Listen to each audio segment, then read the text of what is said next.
નમસ્કાર મિત્રો, આજે આપણે ગણિતના એક મહત્વના પ્રકરણ ક્ષેત્રફળ વિશે અભ્યાસ કરીશું. મિત્રો, ક્ષેત્રફળ એટલે કોઈ વસ્તુ કે પદાર્થે સમતલમાં રોકેલી જગ્યા, એને ક્ષેત્રફળ તરીકે ઓળખવામાં આવે છે. ગણિતની અંદર જુદા જુદા આકારો કે જે સમતલમાં દોરવામાં આવે છે એના ક્ષેત્રફળના સૂત્રો શું છે એના વિશે આજે આપણે અભ્યાસ કરીશું. એ આકૃતિઓ કઈ કઈ છે એ જરા જોઈએ અને આ ચાર્ટ ઉપર જરા નજર ફેરવીએ. ક્ષેત્રફળ સમતલમાં કોઈ વસ્તુ કે પદાર્થ દ્વારા રોકાયેલી જગ્યા, એને શું કહીશું? ક્ષેત્રફળ. અંગ્રેજીમાં તેને કહીશું એરિયા. હવે આપણે વાત કરીએ તો લંબાઈ અને પહોળાઈને લઈને જે આકૃતિઓ દોરવામાં આવે છે એમાં મહત્વની બે આકૃતિઓ, એક ચોરસ અને બીજી લંબચોરસ. જો મિત્રો, આપણે લંબાઈને L તરીકે લઈએ અને પહોળાઈને B તરીકે લઈએ તો એના સૂત્રો શું બને એ આપણે જોઈએ. ચોરસની અંદર મિત્રો ચારે બાજુઓ સરખી હોય છે એટલે એના માટે આપણે L ધારી લઈએ તો ચારે બાજુઓ માટે એનું સૂત્ર મળશે. ચોરસનું ક્ષેત્રફળ શોધવાનું સૂત્ર લંબાઈનો વર્ગ, મતલબ કે L સ્ક્વેર. ઠીક છે. લંબચોરસ માટે એની લંબાઈ અને પહોળાઈ અલગ અલગ હોય છે. જો લંબાઈને આપણે L કહીએ અને પહોળાઈને આપણે B તરીકે લઈએ તો એનું ક્ષેત્રફળ શોધવાનું સૂત્ર થશે લંબાઈ ગુણ્યા પહોળાઈ. મતલબ મિત્રો એનું સૂત્ર બનશે L ગુણ્યા B. ઠીક છે. વર્તુળ માટે વાત કરીએ તો કોઈ એક વર્તુળ એટલે આપણે શું કહીએ છીએ કે કોઈ એક સમતલમાં નિશ્ચિત બિંદુથી નિશ્ચિત અંતરે આવેલા તમામ બિંદુઓના ગણ, એને વર્તુળ તરીકે આપણે ઓળખીએ છીએ. તો આ જે નિશ્ચિત બિંદુ છે એને આપણે કેન્દ્ર કહીએ, નિશ્ચિત અંતર છે તેને આપણે ત્રિજ્યા કહીએ, R તરીકે ઓળખીએ. તો હવે વર્તુળ માટે એનું ક્ષેત્રફળ શોધવાનું સૂત્ર બને છે પાઈ R સ્ક્વેર, જ્યાં R એટલે શું છે તો કે R બરાબર વર્તુળની ત્રિજ્યા અને પાઈ બરાબર 22/7. મિત્રો, હવે ત્રીજી મહત્વની આકૃતિ ત્રિકોણ વિશે વાત કરીએ તો ત્રિકોણ એટલે આપણે શું કહીએ છીએ તો કે સમતલમાં ત્રણ વિશિષ્ટ બિંદુઓ, વિભિન્ન બિંદુઓ, ત્રણ ભિન્ન બિંદુઓ દ્વારા રોકાયેલી એને બંધ આકૃતિ, એને આપણે શું કહીએ છીએ? ત્રિકોણ કહીએ છીએ. તો હવે ત્રિકોણના ત્રણ પ્રકાર આપણે અહીંયા જરા લઈએ સમજવા માટે. એક વિષમબાજુ ત્રિકોણ, બીજું કાટકોણ ત્રિકોણ અને ત્રીજું સમબાજુ ત્રિકોણ. તો વિષમબાજુ ત્રિકોણમાં મિત્રો શું હોય છે તો કે ત્રિકોણના જે અંગો છે, ત્રણ બાજુ અને ત્રણ ખૂણાઓ, એ પૈકી ત્રણેય બાજુઓ જો એની અલગ અલગ હોય તો એને શું કહેવાય? વિષમબાજુ ત્રિકોણ.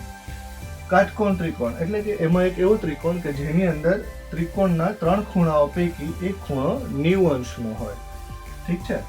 અને બીજું છે સમબાજુ ત્રિકોણ. તો એમાં શું હોય છે તો કે ત્રિકોણની ત્રણેય બાજુઓ છે એના માપ જે છે એ સરખા હોય છે. તો સૌથી પહેલા સહેલાથી શરૂઆત કરીએ તો ત્રિકોણની સમબાજુ ત્રિકોણ જો આપણે લઈએ તો એનું ક્ષેત્રફળ શોધવાનું સૂત્ર છે વર્ગમૂળમાં 3. આ બાજુનું જે માપ છે એને આપણે જો A તરીકે ઓળખીએ તો વર્ગમૂળમાં 3 A સ્ક્વેર એના છેદમાં 4. મિત્રો, આ સૂત્ર છે સમબાજુ ત્રિકોણ માટે.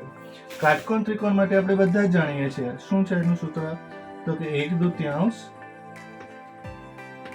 પાયો ગુણ્યા વેધ. જો આપણે આ પાયો જે છે એના માટે, વેધ જે છે એના માટે L લઈએ અને આ જે પાયો છે એના માટે આપણે B લઈએ તો એનું સૂત્ર બનશે 1/2 L into B. ઠીક છે. હવે વિષમબાજુ ત્રિકોણ માટે, તો વિષમબાજુ ત્રિકોણ માટે આપણે હેરોનના સૂત્રનો ઉપયોગ કરીશું. મિત્રો, હેરોન નામના ગણિત શાસ્ત્રીએ જે સૂત્ર આપેલું હતું એ સૂત્રનો આપણે અહીંયા ઉપયોગ કરીએ તો એમાં સૌથી પહેલા આ જે ખૂણા A ની સામેની બાજુ છે એને A તરીકે, ખૂણા B ની સામેની બાજુ છે એને B તરીકે અને આ ખૂણા C ની બાજુ છે, C ની સામેની બાજુ છે એને આપણે C તરીકે ઓળખીએ. તો આપણે એમાં S એટલે કે અર્ધ પરિમિતિ પહેલા શોધવી પડે. એનું સૂત્ર બને A + B + C એના છેદમાં 2. ઠીક છે. અને હવે આ ત્રિકોણ ABC નું ક્ષેત્રફળ આપણે જે શોધવું છે તો એના માટે એનું સૂત્ર શું બનશે તો એ સૂત્ર બનશે વર્ગમૂળમાં, અહીંયા હું નીચે લખું છું, વર્ગમૂળમાં s કૌંસમાં s minus a, s minus b અને s માઇનસ c. ઠીક છે મિત્રો? તો આ પ્રકારે આપણા ગણિતની અંદર આજે લંબાઈ અને પહોળાઈને લઈને બે આકૃતિઓ બને છે, ચોરસ અને લંબચોરસ, એના સૂત્રો, વર્તુળનું સૂત્ર અને ત્રિકોણ માટેના સૂત્રો આપણે તૈયાર કર્યા. ફરીથી એકવાર ઝડપથી રિવિઝન જોઈ લઈએ તો ચોરસ માટેનું સૂત્ર બનશે l², લંબચોરસ માટેનું સૂત્ર lb, વર્તુળ માટેનું સૂત્ર πr², વિષમ બાજુ ત્રિકોણ એના માટે હેરોનના સૂત્રનો ઉપયોગ કરીશું, જ્યાં s બરાબર અર્ધ પરિમિતિ એટલે કે ત્રણેય બાજુઓનો સરવાળો ભાગ્યા 2, અને એ જે કિંમત મળે એના દ્વારા આપણે હેરોનનું સૂત્ર અહીંયા લખીશું, વર્ગમૂળમાં ABC નું ક્ષેત્રફળ બરાબર વર્ગમૂળમાં s કૌંસમાં s માઇનસ a ગુણ્યા કૌંસમાં s માઇનસ b ગુણ્યા ત્રીજા કૌંસમાં s માઇનસ c. હવે આગળ આપણે કાટકોણ ત્રિકોણ માટે વાત કરીએ તો 1/2 પાયો ગુણ્યા વેધ, અને સમબાજુ ત્રિકોણ માટે આપણે વાત કરીએ તો ત્રણેય બાજુ જો સરખી છે એટલા માટે અહીંયા સૂત્ર આપણે લઈશું વર્ગમૂળ 3/4 ગુણ્યા a નો વર્ગ, મતલબ કે બાજુનો વર્ગ. મિત્રો આ સૂત્ર તમે હેરોનના સૂત્રની મદદથી પણ તારવી શકો છો. ઠીક છે મિત્રો? Thank you.